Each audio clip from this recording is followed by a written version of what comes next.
नगर निगम ने हाल ही में नगरपालिका अधिनियम 2009 के अंतर्गत पशुघर मानक और आवारा पशुओं के नियंत्रण विधि का प्रारूप तैयार करते हुए पशुपालकों के लिए लाइसेंस जारी करने का फैसला किया है। इसके तहत शहर के पशुपालक एक गाय, एक भैंस और उसके बच्चे को ही पाल सकेंगे। इसके लिए भी उन्हें लाइसेंस फीस जमा करानी होगी।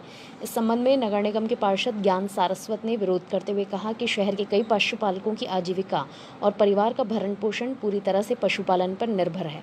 ऐसे में सिर्फ एक गाय, एक भैंस पालने के नियम से उन परिवारों के भरण पोषण का संकट खड़ा हो जाएगा। वहीं नगर निगम द्वारा लाइसेंस शर्त में एक पशु और उसके बच्चे के लिए 100 वर्ग गज का स्थान प्रस्तावित किया गया है। वार्ड पार्षद ज्ञान सारस्वत ने कहा, इस नियम को नगर निगम की गौशालाएं और कांजी हाउस भी पूरा नहीं करते तो इसे मानने के लिए आम पशुपालकों को बाध्य करना गलत है। नगर निगम द्वारा जारी किए गए शर्तों के अनुसार गोबर आदि के निस्तारण के लिए 10 दिन का समय दिए जाने का प्रस्ताव दिया गया है। वार्ड पार्षद ज्ञान सारस्वत ने बताया कि शहर में जगह की कमी होने की वजह से केंचुआ खाद बनाना संभव नहीं है। ऐसे में गोबर आदि के निस्तारण के लिए खेतों को ही चुना जाता है। 10 दिनों के भीतर गोबर से ट्रैक्टर ट्रॉली का भरना संभव नहीं है, इसलिए इस समय अवधि को बढ़ाकर कम से कम 1 से 2 महीने का किया जाना चाहिए। लाइसेंस फीस के तौर पर 1000 रुपये प्रति पशु बच्चा वसूल करने का प्रस्ताव दिया गया है। वार्ड पार्षद ज्ञान सारस्वत का कहना है कि प्रत्येक पशुपालक के लिए इतना भुगतान करना संभव नहीं है, इसलिए लाइसेंस की फीस 100 रुपये प्रति पशु रखी जाए।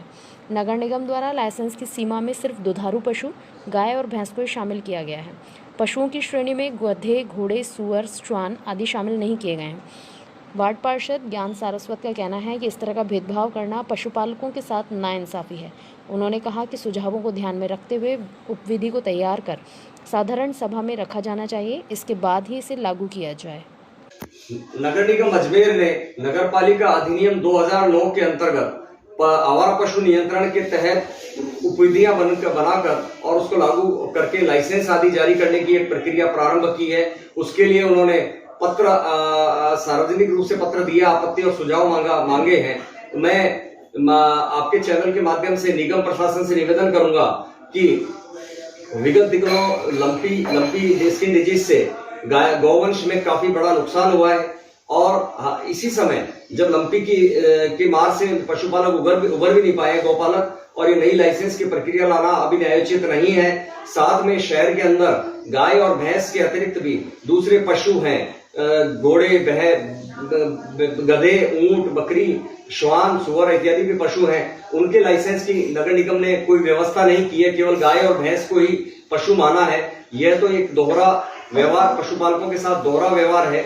इसके साथ साथ नगर निगम की खुद की पशु नियंत्रण की व्यवस्था है, कांजी हाउस है, आवारा पशु नियंत्रक दस्ते हैं। उन व्यवस्था को चाप चौबंद करके आवारा पशु मुक्त करें, उनके ऊपर ज्यादा ध्यान दें। कर दो। निगम ने लाइसेंस की शर्तों में एक शर्त रखी है कि पशुओं के अंदर एक व्यक्ति एक गाय या एक भैंस और उसका बच्चा ही पाल सकेगा और इस पशु का के दुग्ध उत्पादन या अन्य जो उत्पादन है उसका उपयोग स्वयं के लिए करेगा। ये न्यायोचित नहीं है। शहर के अंदर परंपरागत रूप से हजारों ऐसे दुग्ध पालक हैं जिनका जीवन और परिवार का जीवन यापन दुग्ध व्यवसाय के ऊपर, डेयरी व्यवसाय के ऊपर ही आधारित है। और अगर वो एक गाय और एक भैंस को ही पालेंगे और उसका दूध नहीं बेचेंगे तो ऐसी परिस्थिति के अंदर हजारों परिवार नगर निगम सीमा के अंदर बेरोजगार होने के कगार पर आ जाएंगे। दूसरा ही नियम बनाया है, उपविधि के अंदर लाइसेंस का नियम बनाया है कि आप एक पशु के लिए 100 गज की जगह चाहिए, अर्थात एक गाय या भैंस और उसके बच्चे के लिए 100 गज का प्लॉट चाहिए। महंगाई के इस दौर में महंगी जमीनों में शहर में इतनी जगह संभव रखना पशुपालक के लिए संभव नहीं है। साथ साथ नगर निगम का कांजी हाउस और अधिकांश शहर की गौशालाएं भी इस नियम का पालन नहीं करती है। जब नगर निगम का खुद का कांजी हाउस और गौशाला, शहर की गौशाला इस मानक का नहीं करती है तो पशुपालकों पर यह बाध्यता क्यों की जाए। अतः मैं इस नियम के अंदर यही कहूंगा कि पशुपालकों के लिए 100 गज के बाड़े के अंदर 10 पशु रखा जाना ही न्यायोचित का नियम प्रावधान किया जाए। लाइसेंस फीस इन्होंने 1000 रुपये प्रति पशु रखी है। यह भी मेरे हिसाब से और पशुपालक की आर्थिक स्थिति को देखते हुए बहुत ज्यादा है, तो मात्र 1000 रुपये प्रति पशुपालक या 10 रुपये प्रति पशु फीस को निर्धारित की जाए। साथ में इन्होंने अपशिष्ट के निस्तारण के लिए 10 दिन का समय दिया है। 10 दिन के अंदर अपशिष्ट गोबर खाद आदि निस्तारण करना संभव नहीं है, क्योंकि शहर में केचुए की खाद बनाना जगह की कमी के कारण संभव नहीं है। गोबर आदि का निस्तारण गांव के पास के गांव के खेतों में होता है। अगर 10 दिन के अंदर निस्तारण की बात करेंगे तो ट्रैक्टर ट्रॉली या डंपर नहीं भरता है और उसका उस खाद को उठाना महंगा पड़ेगा। अतः इसके अंदर निगम को कम से कम 2 महीने का अंतराल का समय पशुपालक को देना चाहिए। साथ ही साथ में इन्होंने कर दो, अगर हम जयपुर, जोधपुर, बीकानेर या अन्य शहरों की नगर निगमों की बात करते हैं तो वहां यह नियम तर्कसंगत है और वहां वाजिब भी है। और इन्होंने लाइसेंस में ये लाइसेंस के अंदर शर्तों में लिखा है कि अगर अवहेलना की गई तो 10 दिन के नोटिस के ऊपर पशु को बाहर भेज दिया जाएगा और उसको जब्त कर लिया जाएगा।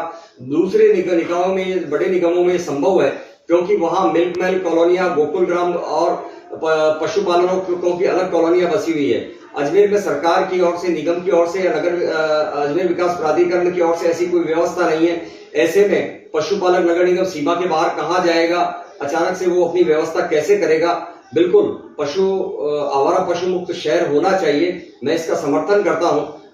अपना जो नगर निगम का दस्ता है उस दस्ते को चाक चौबंद करें।